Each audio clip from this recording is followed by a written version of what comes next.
Welcome back to an exciting video, and what we're doing today, this is going to be an introduction to piano to get ready for the lessons coming up on Beethoven's Moonlight Sonata.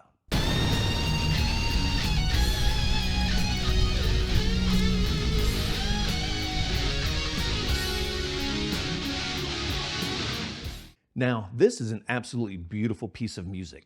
And when I teach students, beginner and intermediate students, I teach Moonlight Sonata. And I've heard a lot of people say, wow, beginner students, that's quite a bit over their head. Well, it is. Moonlight Sonata is an intermediate piece. This is not something a beginner normally plays, unless they take music lessons from me. Now, the reason I do that is because I could sit here and waste my time and waste their times going over scales for 6 months and teaching them Mary Had a Little Lamb and all the boring crap like that, most people don't want to learn. Or we can jump straight in, hit them in the head, and I mean literally hit them in the head with a complicated piece that's going to make them work. It is going to make them think. And this I can assure you, because this is what I do. After the first few weeks, when we start getting into the piece, you can see A, light bulbs going off in their heads, and B, you can see the excitement from playing such a beautiful piece. You know, when they get it and they listen to it on iTunes or whatever, and they're like, oh my God, I'm going to learn to play that. And then it keeps them interested, because it is so easy to lose beginner students, because they will lose interest very fast if you do the standard, typical, boring, well, let's learn the scales. Let's learn our cadences. Now, those are important things, don't get me wrong, but I like jumping in hard, go straight into the deep end, Let's forget the crawling part, let's just start running. And that's why I jump into Moonlight Sonata with all my new students right out of the gate. Now, the original plan was to do this on piano and on guitar, but on guitar, you do have to change the key. It is virtually impossible unless you are Andre Segovia, to play this in the key of E major. So, with that being said, like I said, this is going to be a primer video, things that you need to understand before we get into Moonlight Sonata. So the first thing we're going to talk about is we're going to talk about keys, all right? Now, Moonlight Sonata is in the key of E, which has 4 sharps, okay? And you could also look at it as being in the key of C sharp minor, okay? Now, every major key has a relative minor key to it. And of course, every minor key has a relative major key. All that means is all the notes are exactly the same, but the feeling of the piece changes to where if we start a song in major, the song has a much happier, uplifting feel. If we start a song in minor, it has a much sadder, oftentimes romantic feel, like Moonlight Sonata. So I'm going to break this down so you understand what I'm talking about. Now, if we take the key of C major, and yes, this is in the key of E, but I'm going to do my examples in the key of C before we go to E. So the key of C major has no sharps, no flats, all right, which is generally our black keys. And I say generally because that's not always the case. Sometimes a sharp can be a white key, and that is something you will learn by playing Moonlight Sonata. So if we do our key of C major, we start at our middle C, and if you watch the piano roll at the bottom of the screen, I have my computer to my side, so this is where I'm looking. And if we play the key of C major,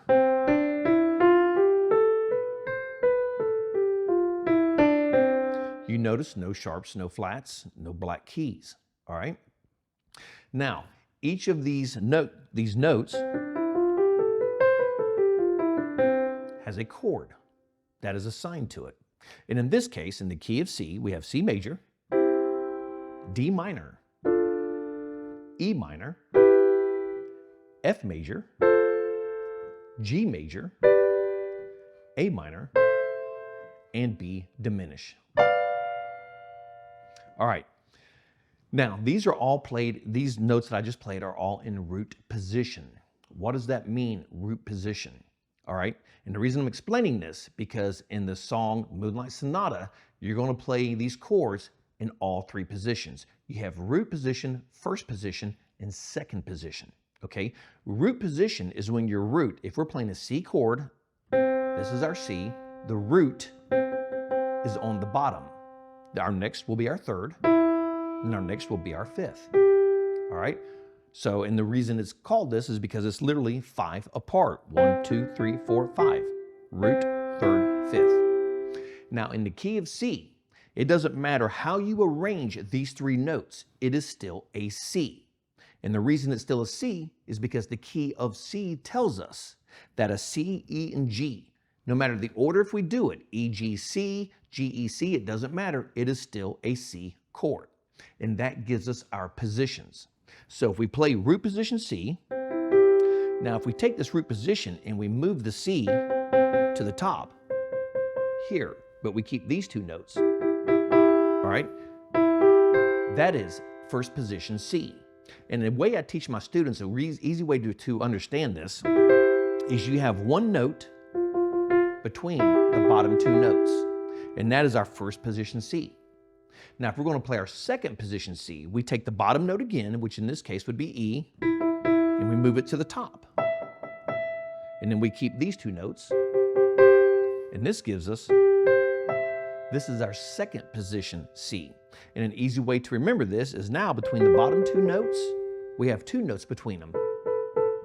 This gives us second position C. So we have root position, first position, and second position. And those are our 3 chords. Now, every chord on the piano is the same way. They have 3 positions. There's no more than 3 positions. To where on a guitar, you can play a chord in multiple ways. On a piano, there's 3, and there's nothing but 3. Now, there are variations of that chord. We have C minors, C augmented, C7s. There's multiple variations of that chord where we add notes, and we'll get into that later on. But for right now, what you need to understand is that each chord has 3 positions, and it works that way for every chord. If we go to D minor in the key of C and we play root, then we play first position, then we play second position, D minor. So all chords work the same when it comes to that, all right? Now the reason I said this is a C chord, and no matter how we play it, it's a C chord because we're in the key of C. That is why that is a C chord. The key tells us what our 7 chords are going to be, all right? Now, each chord also, and this is an important thing, each chord is a major, and each chord has a minor, all right? Now, the black keys do not represent major or minor. What represents major and minor are the semitones between the notes. What do I mean by that? If we go to C and we count up, starting at the note after C, 4 semitones, 1, 2, 3, 4. This gives us our major third. If we count up 3 more from our major third, 1, 2, 3. This gives us our C major. Now, if we take the same principle and we start at C and we count up 3 semitones, 1, 2, 3, this gives us our minor third. Now we're going to count up 4 semitones, 1, 2, 3, 4. This gives us our C minor. So it really has nothing to do with the black keys. And if you see here, you're like, well, C minor, this one has a black key in it, so the black keys must be minor. Absolutely not, because this is an E minor, and if you notice, there's no black key in it.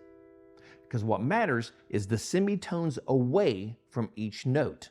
So in E right here, if we start at E and we start counting up at the next note, we count up 3, 1, 2, 3. That's our minor third. If we counted up 4, 1, 2, 3, 4, that gives us our major third. That's what gives us an E major. So, and this is a very hard thing for new students to comprehend. The black keys don't represent minors or majors. The black keys represent, for the most part, sharps and flats, but there are times where a sharp will be on a white, and it'll be more than likely it's called a double sharp, and that's something you will see in Moonlight Sonata. Another reason why I love to teach this. All right, so that is the key of C major. All right, now each note on here has a specific key, and each note on here also has a relative minor. Now, staying with C major, because it's the easiest to understand. If we have 7 notes in a C Our eighth note is our octave. 1, 2, 3, 4, 5, 6, 7, 8. Our octave, all right? But if we count up 6 notes from our root is our key signature. This is the key of C, so our root is going to be C. If we count up 6 notes from C, 1, 2, 3, 4, 5, 6, this gives us A minor, all right? A minor is the relative minor, of C. C being A minor's relative major, A being C major's relative minor, A minor. All right, now the difference between the two is virtually none. The notes of A minor are this.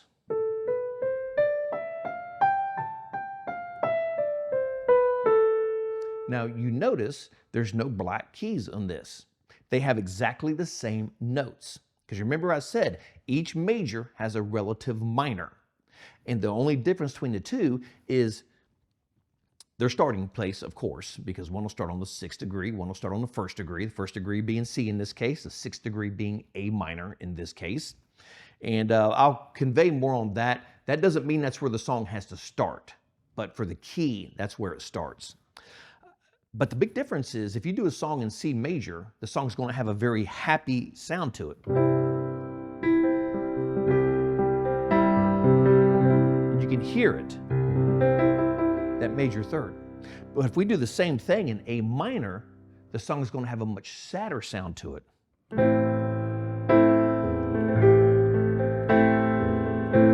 And you can hear it in that minor chord. And listen to the difference between A minor, A major. You can hear how that major third gives it more of an uplifting sound. So the reason we play in the relative minors is because if we started a song in major, the song is generally going to be a happy, fun, feel-good song. Prime example, Van Halen. Eddie Van Halen wrote a lot of very even though it's rock and roll, serious rock, they're very uplifting sounding songs. They're very happy sounding, got a lot of pop to them, because Eddie Van Halen loves writing in major keys. But in this case, Moonlight Sonata, all right, it actually starts off in a minor. And I'm going to explain here in a second. Because a minor key can make it sound much sadder, but also it'll make it sound more romantic going into a minor key. It can make it sound, the music, much more subdued and not as happy sounding. So getting to Moonlight Sonata, all right, now like I said, this song is actually written in the key of E major. Now the key of E major has 4 sharps in it, and our 4 sharps are going to be C sharp, D sharp, F sharp, and G sharp. So the key of E is played like this.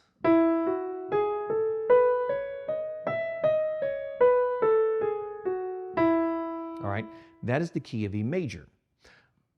But even though this is the key of E major, it's actually played in the key of C sharp minor, which is E major's relative minor. So that means it is going to be played like this.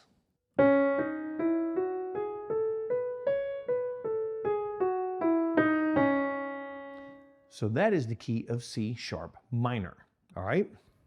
And that is what this song is played out of. And in this case, the song literally starts in C sharp minor.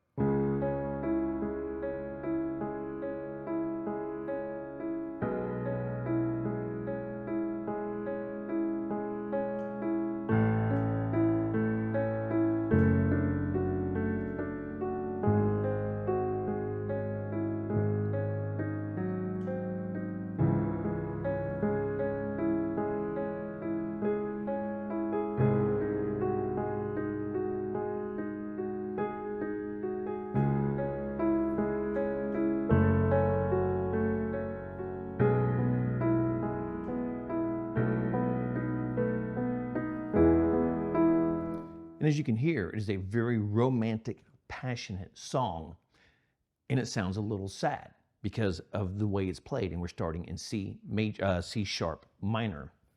All right, now some notes on this piece. All right, now the next video, we will start the actual lesson. These are just things I needed to get out of the way before we actually get into this, and things you need to think about before we start tackling this piece.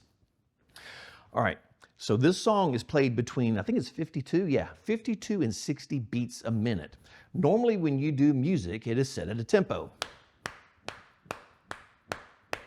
And that's generally the tempo you will hold at, whatever that may be, 60 beats a minute, 80 beats a minute, whatever it may be. And that's generally the tempo you will hold at. This piece, which you also find in classical, this piece has movement to the tempo, and you want that movement. What you don't want to do is play this song very mechanical. And when I have a new student that starts playing this and we get into it, it is very, very mechanical. It is very...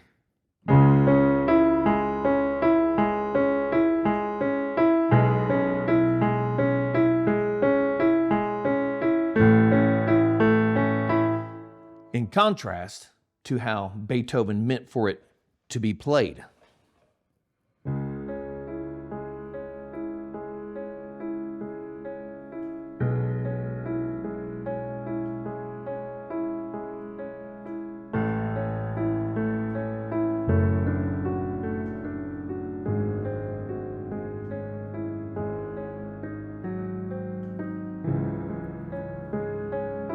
And you can hear me shifting the time while I'm playing it, because that gives the song a tremendous amount of emotion. And with this song, that is imperative that you have the emotion in this piece. If you play it very mechanical without having that sway in the time, then the song's going to lose basically all meaning. Because so much of what makes this song so beautiful is the fact that it is played very softly. You do accent in certain places, then you bring it back, and then the time will speed up a little bit, then it will slow down a little bit, and then you'll play slow, then it'll speed back up, then it'll slow back down. And that gives the song a lot of movement when you're playing it, which is what makes the song so fantastic. Now, a little tidbit of information. Beethoven wrote this when he was deaf, which, you know, props to Beethoven, man. I can't even fathom writing a piece like this, let alone writing it when I'm deaf. And that's how good Beethoven was at his craft. You know, there were people that just, Eddie Van Halen was born to play guitar. Beethoven was born to play piano. When he sits down, he just knows what to do. Doesn't even have to hear it. He just knows. So think about that for a minute. Before you get into this and say, well, hell, I can't play this. This is way too hard. Beethoven wrote it when he couldn't even hear. So if he can do that, then even if you're a beginner, you can play this piece. All right, now moving on with more information about this piece, things that you must know, okay? We've gone over the different positions because that is going to be critical for this piece. This song starts off in C sharp minor. But if you notice, we play it in second position, C sharp minor. This is where the song starts. So it is very, very important that you understand the positions, and I'm going to cover them one more time. In the key of C, not the key of E. In the key of C, we have our root, which means our root is on the bottom. All right? Well, how do you find these two notes? Remember, I covered that with semitones. A semitone is a half tone away. A full tone would be this. And if you notice, we're splitting the black key. A semitone is this. All right? So to find our third, if we're doing major, from our root, we go up 4 semitones. This gives us our third. To find our perfect fifth, we go up 3 more. This gives us our perfect fifth. And I'm going to cover this again. Excuse me. If we're back at C and we want to make this a minor chord, we will count up 3 semitones. This gives us our minor third. Now we will count up 4 semitones to get our perfect fifth. This gives us our minor third. All right? So the pattern for this, no matter which note you start on, does not matter. If you find your root note, which is your first note, in this case, let's say F sharp. And if we count up 4 semitones, this gives us this A sharp. And we count up 3 semitones, that is an F sharp major. All right? Now if we want to make this a minor, if we start at our F and we count up 3 semitones, this gives us our A. Now we're going to count up 4 semitones. This gives us our F sharp minor. Every chord works exactly the same. So the formula for major chords is from the root, starting at the next note, count up 4 semitones. That gives you your major third. Then from the third, starting at the next note, count up 3 semitones. That gives you your perfect fifth. So it's a 4-3 semitone equation. So to do minors, we just flip those numbers around. Starting at our root, counting the next note, we go up 3 semitones to the minor third. Then we go up 4 more to the perfect fifth. So major chords are 4 semitones to 3 semitones. Minor chords are 3 semitones to 4 semitones. And it doesn't matter what note you start on, it's all the same. And that's one of the beautiful things about piano. You don't have as many variations as you do on a guitar. On piano, it's actually, learning music on piano is much simpler than learning music on guitar. That does not mean the instrument is simpler to play. Piano can be very, very complicated. And as you progress and become better and better, you'll understand. Because it's just, piano is one of those things that takes a lifetime to master. And to be honest, any instrument, if you want to master it, it takes a lifetime to master it.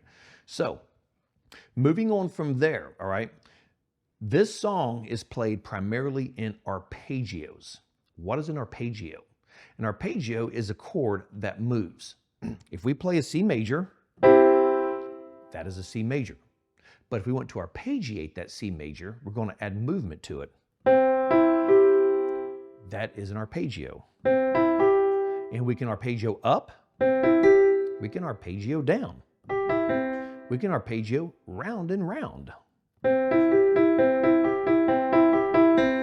And we can keep adding notes to our arpeggios.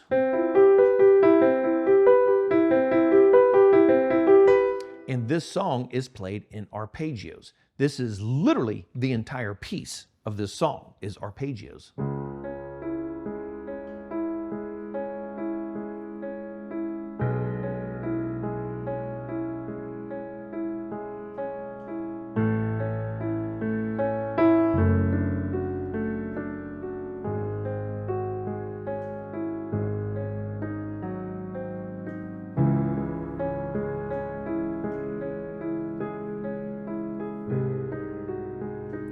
Absolutely beautiful piece of music.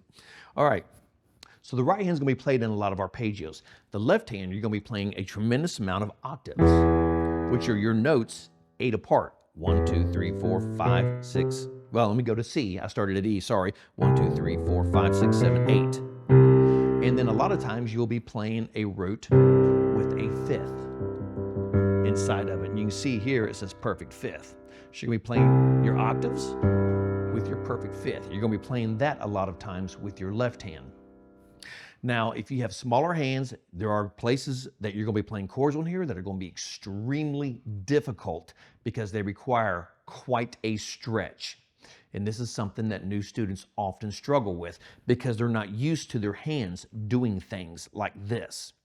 So what I'm going to recommend, if you're going to do the lessons with this and try to learn this, what I'm going to recommend is to go ahead and start stretching your fingers now because you will need it. That I promise you. And when I teach my guitar students, I do the same exact thing. Stretch your hands. And what I do is I will put 4 fingers in between and I will stretch my fingers like this. And I will do both hands. And then I'll do the right hand, even on guitar, keep everything loose. I will stretch this out like this. But then also, and this is a big help, straighten your arm, grab your fingers and pull straight back. And feel how bad that hurts. That's going to show you how tight your hands are. Because the looser your hands are, the better and the more fluid you're going to play a piano. Do the same thing with this hand. Then you want to do this way. But this way you got to be a little more careful. You don't want to pull too hard. You want to pull just hard enough to where you feel the tension up here in the top on the tendons. And of course I feel a lot of tension right here going into my elbow. Right here. And stretch those out. Because that's going to make it a lot easier for you to play because some of these chords are going to have some crazy stretches on them that have to be played correctly. All right, before I wrap this video up, something else we're going to talk about here. Finger position on Moonlight Sonata is essential. Now, when I'm teaching piano, kids will play things in certain ways, and it's okay. They'll play with different fingers, it's okay. To where I play a standard chord with 1, 3, 5, a standard root chord, I'll use 1, 3, 5. A lot of times they'll use 1, 2, 4, and that's all right.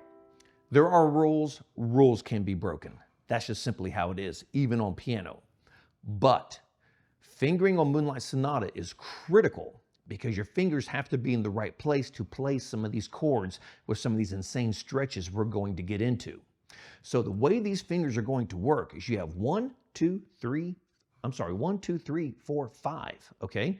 1, 2, 3, 4, 5. Starting at the thumbs, everything's 1. Then we go 2, 3, 4, 5.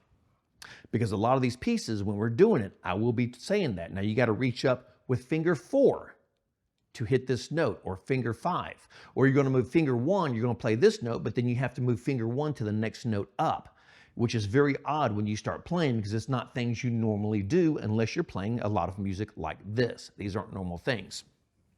So I'm going to start to wrap this video up right here. This has been going on long enough, and I'm sorry. I know this was some serious boring shite.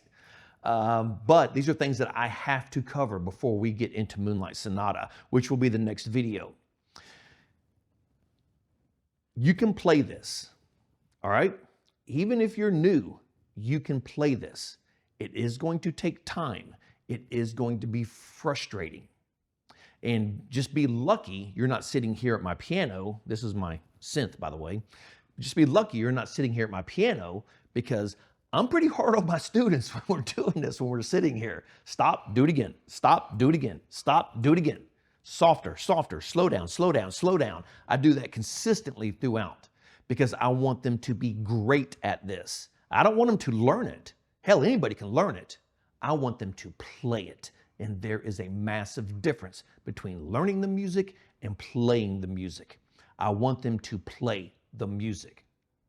And so we're going to get into the actual lesson part of this on the next video. And like I said, this will be broken up into multiple lessons. You will see why, especially if you're a beginner at the first lesson. This is not going to be easy, but you can do this. I know because I teach my new students this piece and they play it.